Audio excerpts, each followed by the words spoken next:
le sublime, quand on évoque ce mot aujourd'hui, on pense simplement à quelque chose qui serait encore plus beau que beau. C'est devenu un superlatif parmi d'autres,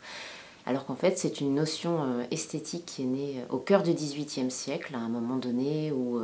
se multiplient les grandes explorations, la découverte de nouveaux paysages comme la haute montagne, le littoral, mais aussi des phénomènes naturels un peu extraordinaires. C'est aussi la pleine période de la peinture romantique, de la littérature noire aussi et gothique. Et à ce moment-là, un philosophe anglais, Edmund Burke, mais aussi Emmanuel Kant, d'une autre manière, vont utiliser ce mot de sublime pour définir notre relation, notre sentiment de petitesse face à l'immensité de la nature, et ce sentiment à la fois, en tout cas c'est ce que Burke utilise, de délicieuse horreur, de frisson que l'on va ressentir face au déchaînement des éléments. Et c'est vrai que cette notion, on pourrait se dire, mais aujourd'hui, pourquoi reparler de sublime ? Eh bien, ça nous semblait vraiment intéressant. En tout cas, moi, j'avais envie d'investiguer cette notion à un moment donné où on parle beaucoup de catastrophes,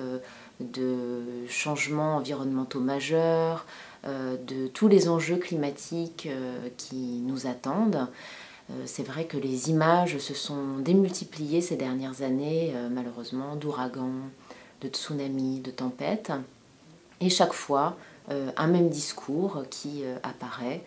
un discours assez catastrophiste, comme si chacun de ces éléments était l'annonce d'une plus grande catastrophe à venir, et en même temps cette espèce d'ambiguïté de notre regard de spectateur face à ces images, où malgré l'horreur, nous sommes happés par la puissance de la nature. Donc ça me semblait finalement une interrogation encore pertinente, et une façon aussi de proposer finalement un regard sur ces enjeux écologiques,